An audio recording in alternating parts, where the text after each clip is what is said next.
Hi, I'm Mark Mazzaferro, Public Information Officer for the City of Vacaville. This is another episode of Word on the Street, and with us today, Sergeant Rick Elm of the Vacaville Police Department.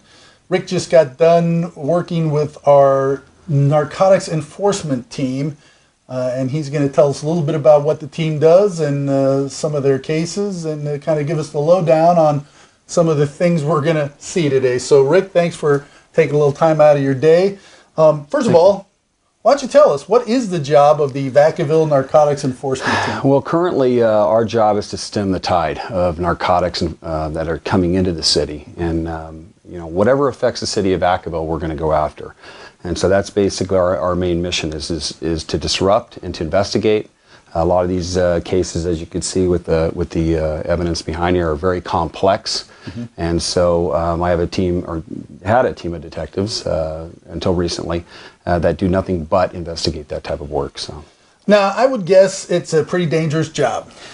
Yeah, it can be at times. I mean, obviously, if you look at what we're dealing with out on the street here, and this is, by the way, just an example of what we seized this year. Total in last year as well as this year, we've seized almost actually 100 guns. Mm-hmm. And this is just an example of what we seized in 2013. So yeah, it can be dangerous.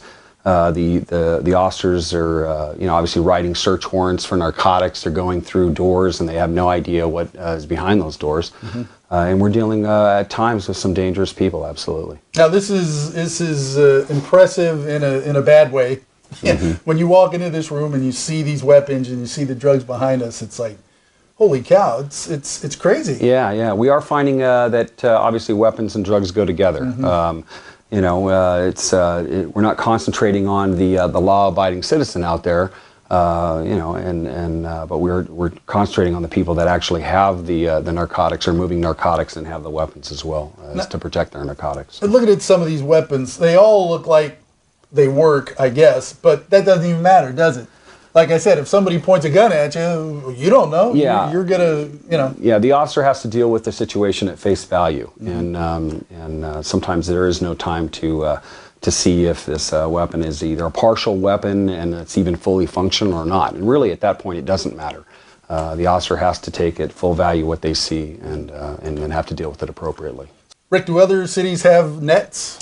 Yeah, other cities do in Solano County. There are some smaller cities that don't. Mm-hmm. And those cities normally rely on their task forces for the county to pick up the slack for their particular narcotics enforcement. And I'm guessing that, depending on the size of the case, we'll work with Solano. I know Solano County has a net, mm-hmm. And other cities together on bigger issues, right? That's correct, yeah. We work very closely hand in hand with CalMet, which is a Solano County narcotics task force, mm-hmm.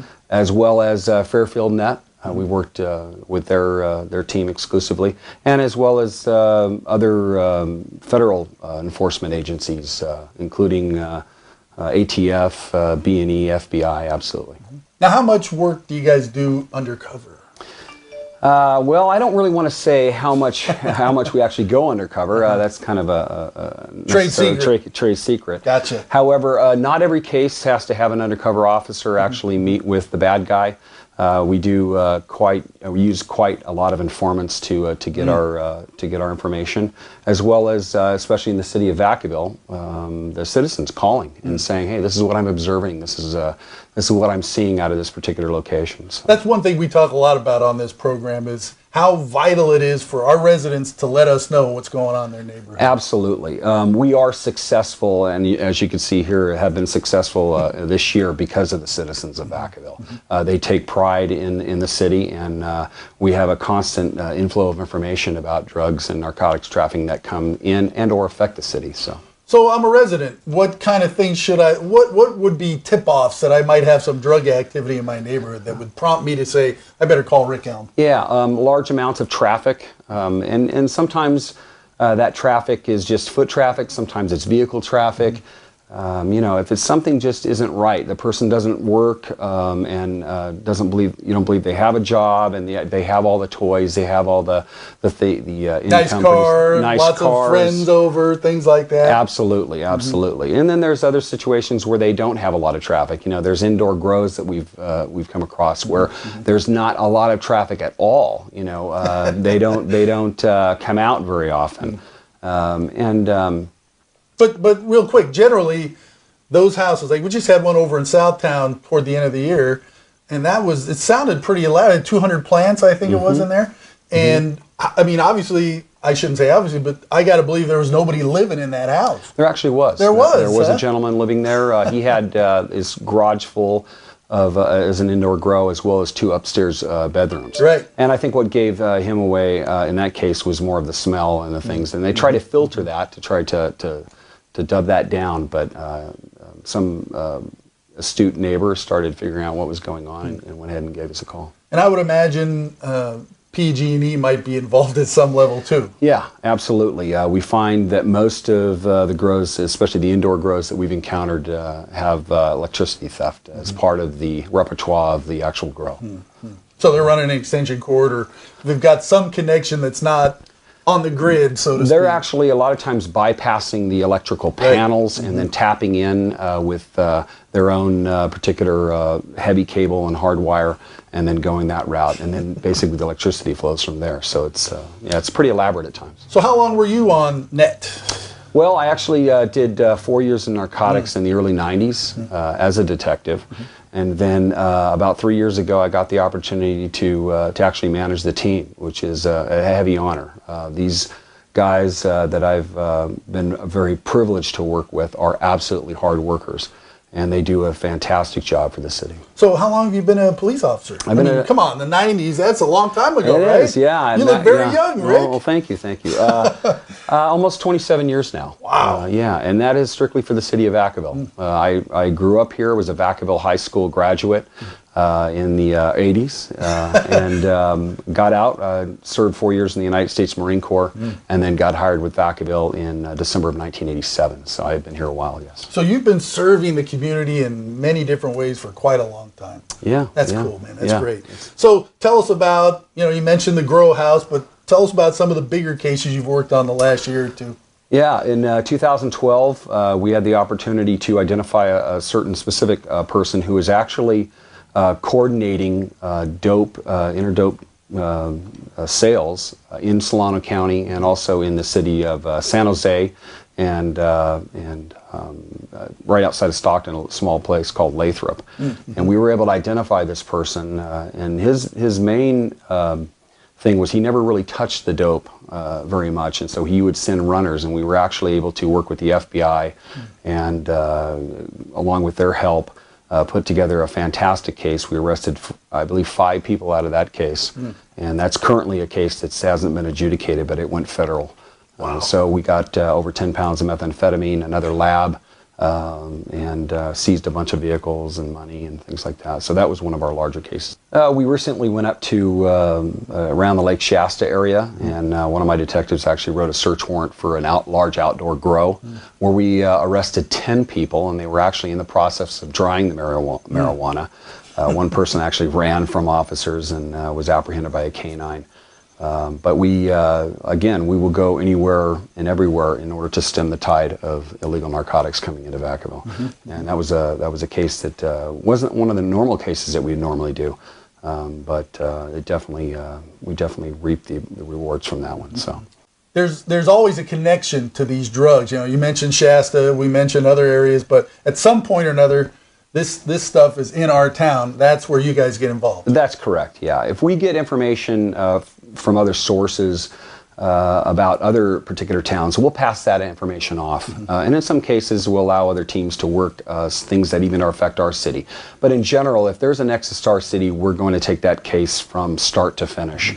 And at least it has been working out very, very well for us, having that particular mission. So you got some facts and figures over, in terms of arrests and things like that. Why don't you share that information? Absolutely, yeah. And I am very proud of the men and the detectives that have really worked these cases. In the last 3 years, and I can speak for them because I've managed them for the last 3 years, we've seized over $468,000 in cash.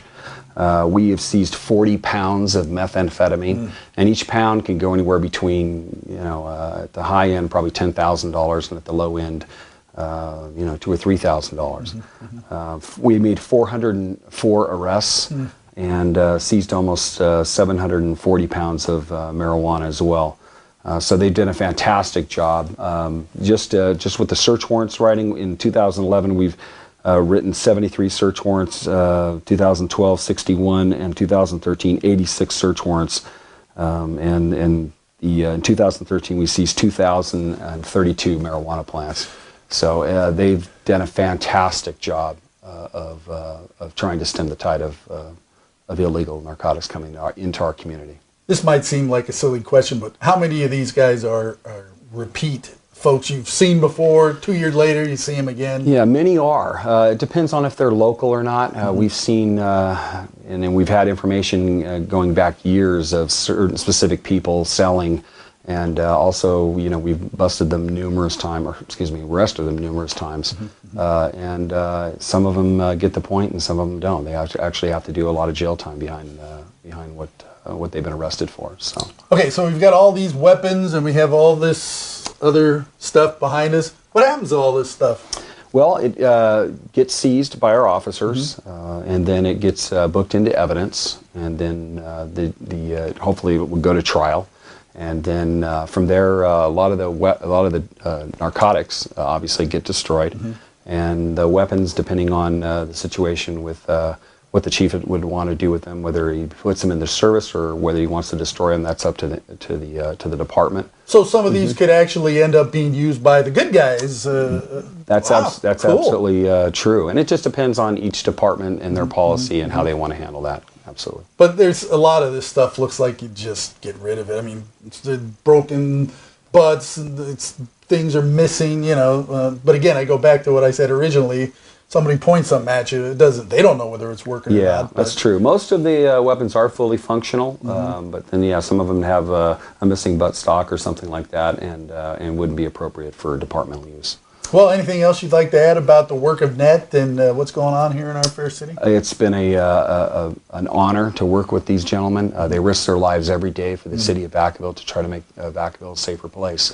And coming from a person who's almost ending his career very shortly, again, it's been a fantastic ride and an honor to work with these guys. So. Well, listen, thank you very much for both your service as a Marine, hoorah, and your 27 years here in the city of Vacaville. It's just, this is impressive enough, but to know that you've been doing it as long as you have is quite a tribute. Well, and thank you. Thank you for all your service and all your work. And thank you. That's going to do it for this episode of Word on the Street. Thanks for watching.